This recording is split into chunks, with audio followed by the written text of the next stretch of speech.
What's going on, miners? Jump Change XD here. Hope you're all staying healthy, having a great day. Today, we're going to review the KS2 Lite sent over to us from ICERIVER. To be honest, I haven't even seen what this unit looks like yet, but it's a small form factor, 2 terahashes on the Kaspa Network, and it's not really profitable right now, to be honest, but hopefully in the near future it'll be profitable. But nonetheless, it's super efficient for what it is. Let's open this thing up and see what it's all about. So this is how it comes packaged in the box. Nice red foam. Actually, that's protected really freaking well, to be honest.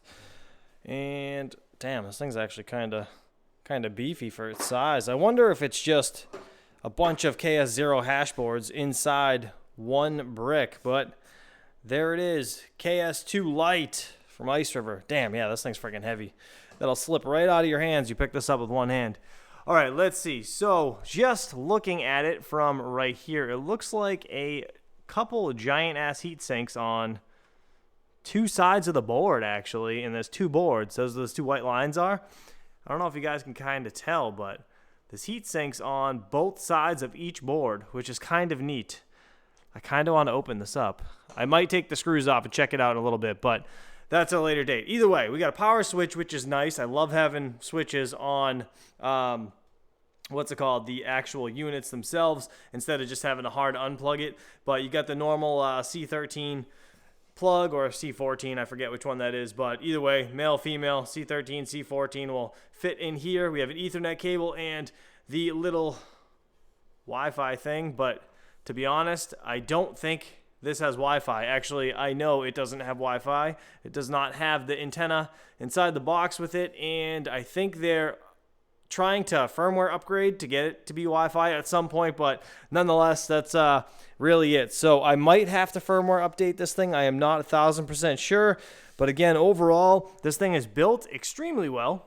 I really do like the look of it. I like the small form factor being 2 terahashes. It's better than having 5 separate units and a barrel jack plug to run this thing. So I did grab a cable. Again, this is just a US plug by, I think it's the C13 plug right there going into the back of this thing. We're going to plug it in and see what it does. I got to get the Ethernet cable plugged in. Let's get into the computer. Let's plug this thing in, make sure it turns on. I want to make sure the firmware is good on it, and then go from there. This is absolutely obnoxious. I got it plugged in here, and I got the Ethernet cable stretched super tight all the way down into my basement because I don't have any extra Ethernet cables. They're all out in my damn trailer. Anyways, it's plugged in. It's good to go. As long as that thing doesn't yank it off the counter, I think we'll be all right. So let's switch this thing on, and then we'll get into the computer and see what we're looking like. Okay, heard a click. There we go. Oh, I heard a little burst of the fans right there. Nice. Wow, this thing quieted right down. That's insane. It's at 456 watts as of right now. Yeah, I can feel the heat coming out, but that's stupid quiet. The thing's not making any damn noise. Interesting. All right, let's get in the dashboard, see what it looks like. All right, it's admin and 1 through 8 if you guys don't know.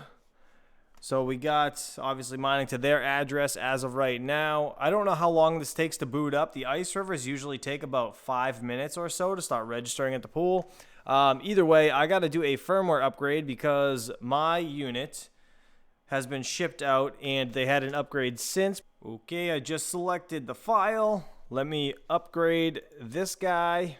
All right, firmware upgrade successful. I just had to restart it. So now you guys probably won't have to do this right off the bat, but you do want to upgrade the firmware on your devices as, you know, you guys use these things because when they come out with new ones, it might fix bugs or whatever the case may be. But either way, you guys should be fine with your unit if you end up purchasing this thing. I just got one really early, so I had to upgrade my unit.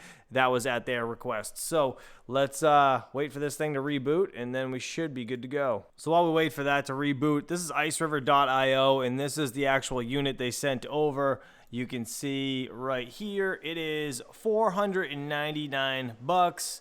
2 terahashes at 500 watts, the KS2 Lite. Again, like I said, you guys do what you want. You're all adults at the end of the day. Code CHUMP will get you like 2.5% off. But personally, I don't recommend buying this thing right now just because the price of Kaspa is really far down, and we haven't really had new runs of these miners come out in a while. Even though this is fairly new, it's just about 5 of those KS0 Ultras in a box. So yeah, I mean, that is what it is. But if you look right here at a 10-cent kilowatt rate right now, the KS2 Lite is literally losing 25 cents a day, which is not fun for anybody. So that's that. But again, if you look over here, holy shit, Bitcoin's at 93,000.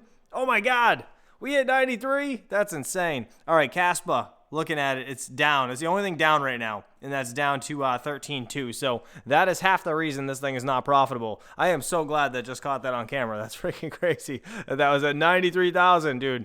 Go Bitcoin. Insane. Anyways, this is my opinion on Kaspa is the long-term hodl. This is the best layer 1 technology that's been put out there in quite some time as a currency / payment system. So let's see though what we got over here. Okay, all right, we're good to go. So now I can set up the miner inside here. Okay, simple enough. Got all my stuff in there. Let's hit save.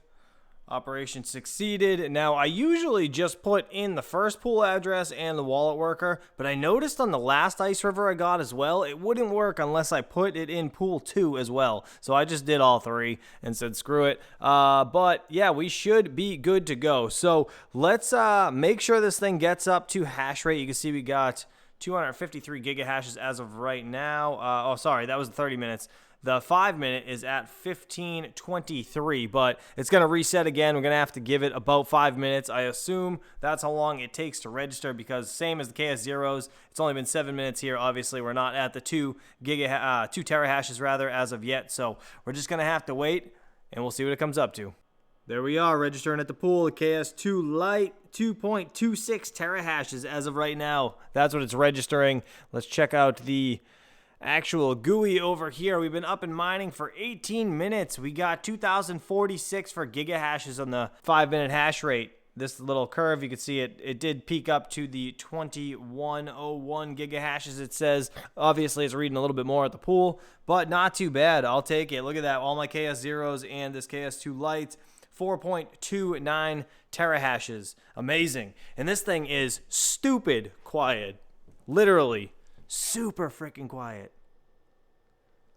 I don't know if you guys can hear anything at all, but it doesn't make any freaking noise. And it's not really too hot. Man, the only thing I wish this had was Wi-Fi, because this would be a perfect heater for my downstairs. But I think we're going to bring this thing out to the solar trailer and get it hooked up on one of my server racks. You guys can see I got 509 watts right now. It was just at 510 a second ago. This thing's kind of cool. I was actually able to hot swap that pool and the address without having to restart this unit. So that's pretty neat. But either way, let's get this thing out to the solar trailer. I haven't been out there in literally a couple weeks actually inside there. It's just been running pretty much all by itself. I just got to turn on the switchable PDU from my phone or from the actual GUI on the laptop. But yeah, let's get this out there. I'll see you in a second. We made it, and it's all hooked up. Good to go. 4+ terahashes in here on Kaspa as of right now. You guys know I'm completely mining on solar inside this trailer. This is, yeah, free power. I just cannot actually, pay an electric bill for all this stuff because I have like a 30-cent per kilowatt hour electric rate, and that's just absurd. But this thing looks fantastic with the rest of the box miners. This side of the trailer is on. This side is off at this current moment. I do have the Jazz miners hooked up. I have not turned those on yet, but the iPolos and these other mini Doges right here are not hooked up as of right now. Or these ones right here, just because they weren't profitable. And to be honest, I haven't checked profitability on these guys as of yet, but with Dogecoin pumping over like 40-something cents and the Department of DOGE, Department of Government Efficiency, whatever the hell they're calling it now, that is probably going to pump Dogecoin to like $1, and I'm sure these things are going to be profitable once again. So I'm super excited about that. I'll get these on at a later date, but right now, this is amazing. I have everything cranking out of my solar setup. The pergola is working fantastic. You can see I am pulling 2,816 watts or so as of right now from this EG4 6000 XP. Shout out to Signature Solar. If you guys are interested in solar stuff, go check out their website. Link will be down in the pinned comment below, and use code ChumpChangeXD for $50 off. But these are all my batteries. They're actually should be almost fully charged for the day, to be honest. I haven't looked out here in a while, but yeah, they are fully charged. So I could probably pull some more solar for the time being, actually, if I wanted to. And yeah, you know what? I might just put my jazz miners on, because why the hell not? It's free power at this point. Super sunny today. Pergola's getting hit, and yeah, I got to do a video on my new shed that I just built. You guys kind of see it, but I'm not going to spoil it. So all this stuff is going to be moved at a later date. I believe I'm going to be moving it into my brand new shed. So we're going to have to see where the next couple of videos take us. But guys, listen, this is been a pleasure. I appreciate you guys watching, obviously. Hopefully you guys like this KS2 Lite. If you don't, it is what it is. I don't recommend you guys buying it, being as expensive as it is as of right now, and the price of Kaspa just dropping. If you believe in Kaspa, I would personally just purchase the unit, but overall, if you're going to use or want something as a heater, this unit actually is pretty nice. It does put out a decent amount of heat. It's super quiet. The only thing that sucks is the Wi-Fi thing, but if they ever add that or fix that, then this thing would be ideal, and I would have bought all of these instead of the KS0 Ultras, to be honest. But you guys have a great day. Appreciate you for hanging out. I'll catch you guys on the next one. Peace out.